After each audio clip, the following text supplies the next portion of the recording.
Hello అండి. అందరికీ నమస్తే. అందరూ ఎలా ఉన్నారు? బాగున్నారా? అందరికీ ముందుగా తొలి ఏకాదశి శుభాకాంక్షలు. నేనైతే నిన్న నైటే గోరింటాకైతే పెట్టుకున్నాను. చాలా బాగా పండింది కదా!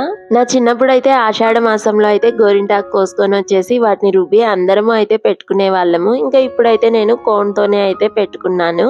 అలాగే ఇంటి ముందయితే ఒక చిన్న ముగ్గయితే వేసుకున్నాను. చాలా బావుంది కదా! నాకైతే మంచిగా అనిపిచ్చింది. ఈ తొలి ఏకాదశి పండుగతోనే మనకి పండుగలన్నీ ప్రారంభమవుతాయి అంటారు కదా!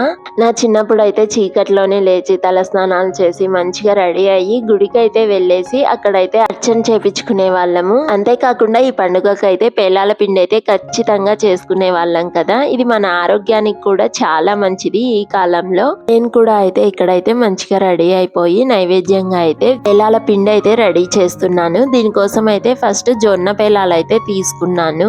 నేనైతే జొన్నలు వాటిని నానబెట్టేసి వేపడం అలా అయితే ఏం చేయలేదు. నాకైతే జొన్నలు అయితే దొరకలేదు.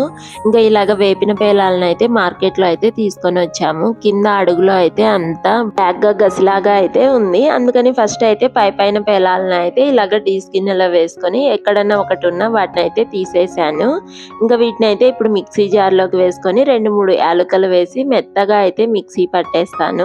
ఆ తర్వాత తగినంత బెల్లాన్ని అయితే యాడ్ చేసుకునేసి మెత్తగా మిక్సీ పట్టేస్తే మన పేలాల పిండి అయితే రెడీ అయిపోతుంది. వీటిని మనం లడ్డు లాగా అయితే కూడా ప్రిపేర్ చేసుకోవచ్చు. దీనికి ఇంకొద్దిగా కొబ్బరి పొడిని అలాగే నెయ్యిని యాడ్ చేసుకొని మనం లడ్డూలు కూడా ప్రిపేర్ చేసుకోవచ్చు. టేస్ట్ అయితే చాలా బాగుంటుంది. అలాగే దేవుడి పటాలు ఇంకా రూమ్ ని మొత్తం అయితే సోమవారం రోజే అయితే శుభ్రం చేసుకున్నాను. మనకు పండగ అయితే బుధవారం వచ్చింది కదా, మంగళవారం తుడచకూడదు అనేసి సోమవారమే అయితే మొత్తం రెడీ చేసి పెట్టుకున్నాను. అంతా రెడీ చేసుకున్నాక కొన్ని పర్సనల్ రీజన్స్ వల్ల అయితే పూజ అయితే చేయలేకపోయాను. చాలా బాధగా అయితే అనిపించింది. ఒక 2 మినిట్స్ అయితే బాధపడేసి తర్వాత అయితే ఇంకా మామూలే అనేసి వదిలేశాను. నాకు ఎక్కువగా ఒకే విషయం గురించి బాధపడడం నచ్చదు. అందుకని తొందరగా అయితే మర్చిపోతాను ఏదైనా సరే. ఇదిగోండి పేలాల పిండి అయితే బాగా రెడీ చేశాను కదా, చాలా మంచిగా అనిపించింది టేస్ట్ అయితే.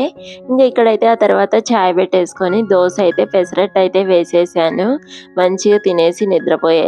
ఇదండి ఈ రోజు మన వీడియో. నచ్చితే లైక్ చేసి షేర్ చేసి సబ్స్క్రైబ్ చేసుకోండి. నెక్స్ట్ వీడియోలో మళ్ళీ కలుద్దాం. Bye bye.